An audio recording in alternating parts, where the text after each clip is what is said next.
15. 우리는 분명히 잘하고 못한 일의 과보를 받고 있다. 그것을 인과응보라고 하는데 만일 우리들 마음 바깥에서 존재하는 어떤 신적인 존재가 있기 때문에 그토록 정확하게 기억해내고 육신을 바꿔 태어나도 눈 위에 발자국이 남듯 새겨 놓는 것은 아닌지 생각할 수 있다. 무언가가 존재하지 않는다면 지구상에 살고 있는 셀 수 없이 많은 사람들이 모두 자신의 업력을 따라 산다는 것은 불가사의한 일이 아닐 수 없다. 선지식들은 한결같이 자신에게 나타나는 일련의 사건들이란 모두 자신이 심어놓은 씨앗이 결실을 맺을 뿐이라는 것이다. 불교론에서는 천상인간 수라축생악의 지옥의 육도를 바퀴 돌듯 전전하는 것은 모두 자신의 마음으로 지은 바를 따라 움직인다는 것이다. 만일 그렇지 않고 일체의 삼라만상이 마음에서 나타난 바가 아니며 주관과 객관이 제각각 다른 존재라면 생명체는 주어진 환경에 따라 진화하지 못할 것이다. 또한 새로운 육신을 받아도 과거 생의 업이 달라붙는 것은 마음 주체과 사물 객체이 다를 바 없는 까닭이다. 다시 말하면 마음에 의해서 업이 달라붙는다면 마음을 지닌 존재들만 교류가 가능해야 할 텐데 재물이나 주변 환경적인 요소는 생각이 없는 무정물이므로 업력과는 무관해야 한다. 가령 어떤 사람이 고통을 겪는다면 인간적인 우정이나 배신 등의 행위는 업력에 해당되겠지만 생각 없는 무정물인 재물이나 주거 환경 등의 요소는 업력을 일으킬 수 없으므로 재물로 인해 고통받거나 주거지로 인해 고통받는 일은 없어야 한다. 그렇다면 업력이란 불필요한 개념상의 논리일 것이며 굳이 업력이 작용한다고 말할 수는 없다. 그러나 그렇지 못하고 마음을 따라 주변 환경이 조성된다는 것은 마음과 사물이 다르지 않음을 나타내고 있다. 업이 달라붙는 것은 과거의 마음 쓴 모습에 대하여 주변 환경이 그대로 이루어진다는 것이다. 즉 재물이나 주거지 그리고 의식주와 같은 생각이 없는 무정물도 업력을 이루도록 동참한다는 의미이다. 만일 누군가가 길거리에 뒹구는 돌멩이를 보잘것없다면서 발로 차기를 즐겨 한다면 언젠가는 돌멩이가 그 사람 머리로 날아들어 상처를 입히고 고통을 겪게 할 것이다. 비록 무정물이라도 업력에 동참하는 눈을 지녔기 때문이다. 그래서 온 세상 모든 것이 부처 아님이란 없으며 그대로 진리의 현현이라고 말하는 것이다.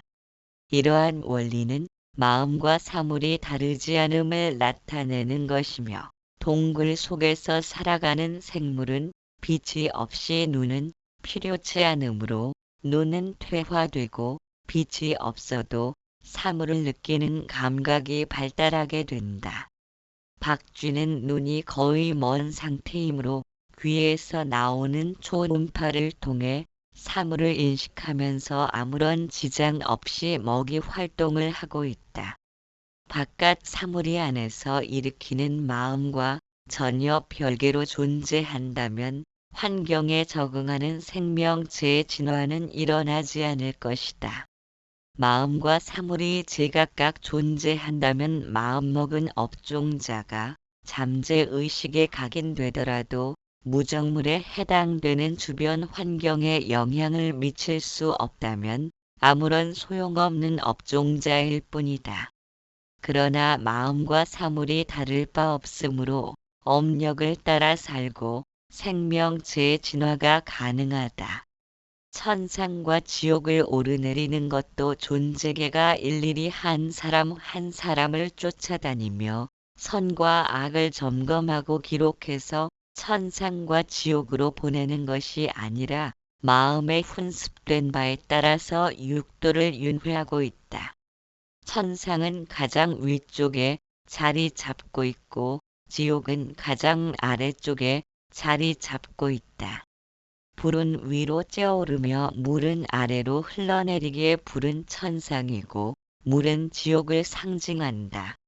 어떤 사람이 욕심이 많고 집착이 많으면 몸에 기름이 돌고 습한 기운이 차게 되는데 이로 인하여 천상은 멀어지고 습한 지옥을 오르내리게 된다. 불은 썩거나 부패됨이 없지만 고인 물은 썩고 부패되며 심한 악취를 풍기기도 한다. 그래서 바짝 마른 음식은 상하지 않지만 습기가 많은 음식은 이내 상하게 된다. 썩고 상하고 부패되는 것은 지옥의 형상을 의미하는 것이다.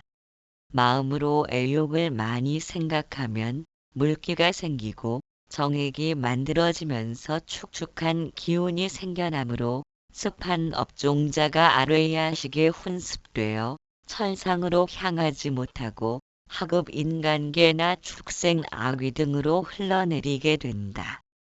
집착과 욕심이 많은 것도 애욕과 마찬가지이며 탐욕스러운 생각을 하게 되면 몸에서 기름이 흘러나오므로 습기가 가득 모여 지옥의 고통을 받게 되는 것이다.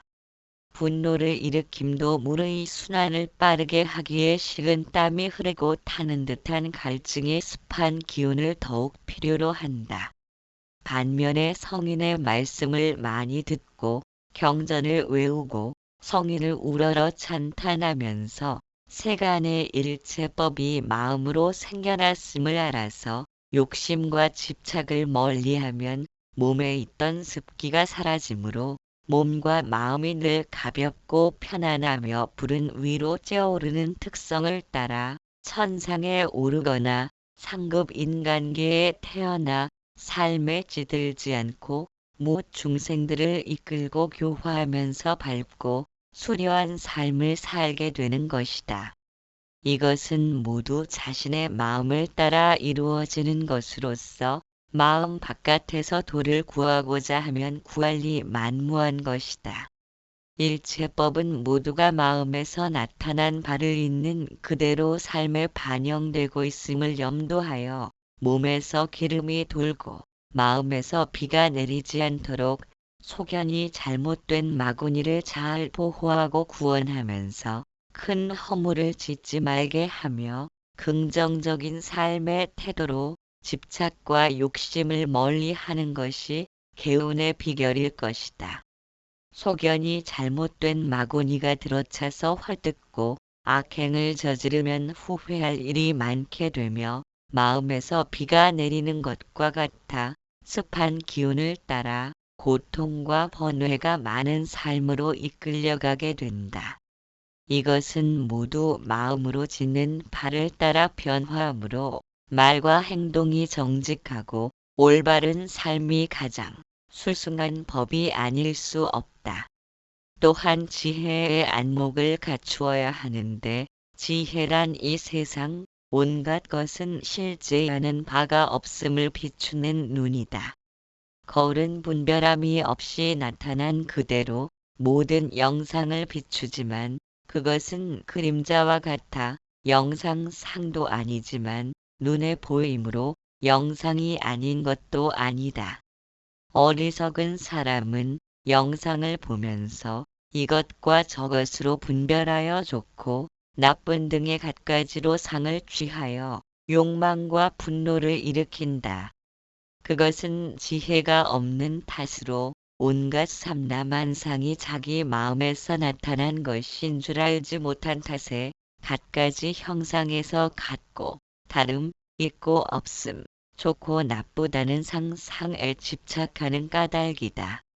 산골짜기에서 들려오는 메아리는 바람소리, 물소리, 사람의 음성 등의 여러 가지가 모여 생겨나므로 그것은 자체라 할 것이 없으니 있는 것도 아니고 소리가 들려오니 없는 것도 아니다.